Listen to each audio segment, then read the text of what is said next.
So let's look at a couple of my favorite expressions, which are very, very useful for doing what I find to be common tasks inside of After Effects. I'm going to tear through this section fairly quickly. But one of the most common things I do in After Effects is these sort of orbital type animations where you need an object to spin around the screen. They're pretty easy to do in general. There's a lot of ways that you can make one element orbit another. For example, we could just open up a layer's window and access its anchor point path, and then move that anchor point path way off screen. As you can see in the window on the right there, we've now moved our rotation point for a layer way off screen. And if we simply rotate the layer, we'll get a nice little orbital animation. But this has real limits, and one of the main limits, if you look closely at the moon there, is that the moon's orientation itself is rotating, not just its position on screen. And if we ever wanted to track the position of the moon during the course of this orbital animation, the position's never going to change because the anchor point's just sitting still in the middle, and we're spinning around the anchor point. So that's not typically the best way to do these kinds of orbital animations. If position is more important for a layer than rotation, we can always, of course, move an element out to a suitable orbit distance and then parent it to another layer. For example, I could parent our moon to the Earth, and then when we rotate the Earth, the moon goes with it, which is fine and allows us to maintain the position of our layer out here as something we can later on access. But we have the same sort of problem that we had before. Now both elements are not only changing their position on screen relative to the elements on screen, but they're also changing their own orientation. And I just don't think I want the Earth spinning so that the North Pole is on the south and the South Pole is on the north, no matter how much the Australians would like it to be that way. I just don't think personally that's visually the best way to represent a spinning globe. I'm more interested in keeping the orientation proper and just animating a circle. So in the old days, I'd be faced now with a couple of options. I could maybe draw a circular mask and copy and paste that as keyframes, and then we'd have a nice circular keyframe. But then it gets kind of hard to scale the path if we're not sure exactly how big we want it to be. And then still you got to deal with a whole bunch of keyframes. Well, this is an area that's perfect for expressions, absolutely perfect. Let me hit undo a couple more times to get our moon back to the center here. And with our moon selected, instead of rotation, I'm going to affect its position. So let me type the letter P to solo position for both the Earth and the moon. And let's jump over to our Acrobat file, our minor collection of useful expressions, and page down until we get to the very first expression, which is called Circle Fun. I'm going to copy this expression. Command-C, Control-C on Windows. I'm going to come back into After Effects. I'm going to set an expression for position, and I'm going to paste. And that pastes in the expression I just copied down here into our expression field. And when I hit Enter, you'll see already automatically on screen, I've created an orbital animation. And if I hide the handles with Command-Shift-H, Control-Shift-H on Windows, we'll see my orientation of my moon is not rotating, just the position. So, what's going on with this expression? It's a pretty long one, so I'm going to need to expand my window up and out a little bit. And I'm definitely going to need to open out my expression field here. Now, this expression looks complicated, but if you understand how to read expressions, which you should now, it should be pretty clear that the top few parameters here are actually variables, and that the actual math happens in the bottom portion here. I don't want you to pay any attention to this bottom bit because it's really very complicated. Unless you're really into math, don't worry about any of this stuff down here. All you need to adjust are the variables at the top. The radius is how big of a circle we want. The cycle is how many seconds does it take us to make a circle. So the higher the number, the slower the circle. The lower the number, the quicker the circle. And the phase, which sets our initial offset in degrees of our circle, so that the animation doesn't always start top center in a predictable way like that. You usually need an offset value in cases like this in order to make things a little more flexible from a design standpoint. So I'm going to crank up my radius values manually here to something like 150, and that's pretty good. And that's a little further than we actually really need to go. Let me take that down to 120. You can already see that this would be a useful value to pick whip to a slider. So let's do that. Let's go up and apply Effect, Expression Control, Slider. And now if we select just this number after radius, we can pick whip that up to the slider control. And now by adjusting the slider value, we can make the radius anything that we want to and fine tune it just as nice as you please. This is going to get really, really useful in a second, as I'll show you in just a moment. But we could do the same thing if we wanted to with cycles, so that you could create a faster or slower animation, or the phase if you wanted to fine-tune that. I'm not going to go through those steps because I don't want to belabor the point. But now we have the moon orbiting nicely around our Earth.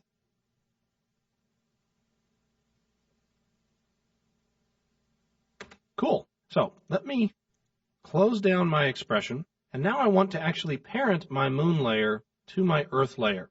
And the reason for that is I want to now orbit the Earth around the sun while the moon continues to orbit around the Earth. This should make for a really nice, interesting animation.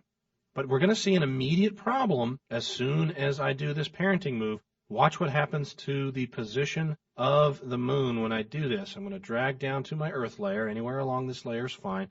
And let go, and you'll see the position of my moon just changed. How come? Well, because the position is now relative to the scale of the Earth layer. And as it turns out, if we select our Earth layer and bring up its scale, it's scaled down to 60% of its original size. So when this expression is calculating, it's calculating in the world space of our Earth layer. So since the Earth itself is a little bit smaller than the moon, that means the radius needs to be a little larger to get the moon back out to where we need it to be. Typically, this isn't a problem with parenting. Parenting is very good at respecting the current conditions of things when you choose to do the parenting and not otherwise changing stuff on screen. But in a case like this, where the expression is calculating a distance based on the scale of a layer, then we get results like you see right here. So this is when it's great to have a slider. We just crank the slider back up again, bring our moon back out where we need it to be, right about there. That's great. And now for our Earth, let's animate its rotation with the same expression. So bring up position for this layer, set an expression. I still should have it in my paste buffer, so let me just paste the expression and hit return. And you'll see already we're getting some motion on the Earth. Now the motion of the Earth's rotation is identical to the motion of the moon's rotation, so the moon is basically always staying on the outside of the sun, which is kind of interesting, but almost sort of looks artificial there. Let's slow down the rotation of our Earth here, and we also need to adjust its radius so that's a little further out from the sun. So let me expand the expression for this layer as well. And once again, let's apply Effect Slider Control to the Earth layer now, and I'm going to pick whip the radius of this layer to that slider so I can fine-tune it out to about here. That looks pretty good. I don't think I need to actually go to the trouble of pick whipping a cycle slider. I can just try a different value. Let's make the Earth go around the sun in 5 seconds while the moon goes around the Earth every single second. And now, if I generate a quickie RAM preview, you'll see we've got a nice little celestial animation going on here. Now the background isn't currently set up to seamlessly loop, so you'll see a little jump in there. The rest of this looks really great. So obviously we can have an enormous amount of fun with this expression. You could animate any of these sliders, of course, which would then animate the radius and allow you to create spiraling animations or circular animations that stop and start and go back in the other direction, whatever. All sorts of cool, unbelievable motion stuff that you can now control like an effect instead of having to keep track of all these motion paths, etc., controlling the position of our layer. And of course, because the expression is taking care of the position of our properties, their orientation stays fine throughout this entire process. The Earth is always properly oriented with north towards the top. The moon keeps its orientation relative to the Earth, etc. So an incredibly cool way to work. But what if right now somebody said, this is great, but we actually want to chart out the rotation of the moon. We want to keep track of the rotation of the moon as it spirals around the Earth. How would I do that? Well, if you think about that, you might say, I think I can do that simply by applying something like the write-on filter and linking the paintbrush to our moon layer. That's a good idea. Let's see how that works. Let's add a new adjustment layer to our composition. So we'll go up to the Layer menu and choose New Adjustment Layer. Nothing changes in here, of course. And let's apply Effect, Stylize, Write-on. Now, Steve explained the write-on filter elsewhere. But just as a quick reminder, by keyframing the brush position, you can actually animate lines on screen that connect one point to the other following the positions that you set with the brush position slider. And if we crank up the brush size a little bit, we'll make sure that we see that all the more clear. And in fact, let me pick a color that's going to be a little more pleasing on the eye as we track our moon around its orbit. That'll work for me. And let's try a different transfer mode just to make sure that we keep things pretty. We hit the Shift plus sign a few more times till we arrive at something maybe like this. Which mode is this? This is the pin light mode. That'll be just fine. Okay, so obviously we don't need the keyframes that we just set. We don't want to animate the brush position that way. We want the brush position to be controlled by the position of the moon, right? Okay, so let's take our moon's position, which is already visible to us down here in the timeline. Let's set an expression for brush position and just simply pick whip from the brush position to the position of our moon layer. Hit return and see what we get. Well, we don't get the results we expect at all. And the reason this is going on is because of parenting. This pick whip modality breaks down as soon as elements get parented to other elements. We've got some scaling going on. It's basically just sampling the original position of the moon relative to its original position in the comp, and the results are not at all what we'd expect, right? We've got this circle going on up here. So what can we do? Well, of course, let's jump back over to our expression library where we're currently on Circle Fun, and let's tab down one page to the Track a Child expression. And if we select the Track a Child expression and copy it, tab back over into After Effects, and now instead of pick whipping this expression, let's paste in our Track a Child expression. So select the field and paste. Let me expand our field back out a little bit so I can see what's going on. The only thing you have to know about this expression to make it work is that inside these quotation marks, inside this parentheses, we need to type the name of the layer that we're trying to track.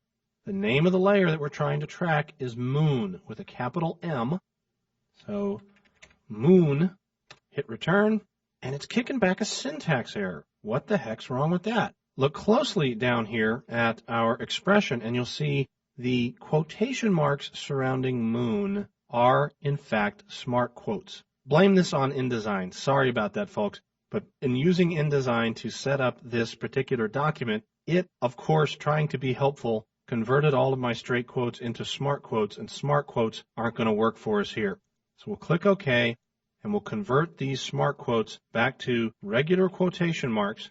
Or if this is a little too much fuss for you, the other thing you could do is select everything after the equal sign. So C equals, because what you want to do is basically just choose the layer that we want to point at. So you could select this entire chunk from after the equal sign up to the semicolon and pick whip the results down to the word moon and let go. And either way, you type in the correct syntax. One way or another, we've just created a correct expression, and when we hit the return key and now check out our comp window, you'll see that the Track a Child expression is now perfectly lining up our right-on filter with the balletic complex motion of our moon layer as it makes its helical travel around the sun. So incredibly cool, I think. This sort of thing just makes me giddy. I really, really, really love working like this. You attach a circle motion to another circle motion and then transfer that motion over to an effect, and suddenly you've got these really cool spirograph type animations painting themselves on screen more or less automatically. And really, until expressions were introduced into After Effects, there was simply no way you could do stuff like this. And now, really, with just a little copying and pasting, changing a couple of words here and there, it becomes an absolute piece of cake. And if we check out the RAM preview, now that it's finally rendered, oh my gosh, that's cool. That's just incredibly cool. I mean, look at what we're learning by simply studying this motion here.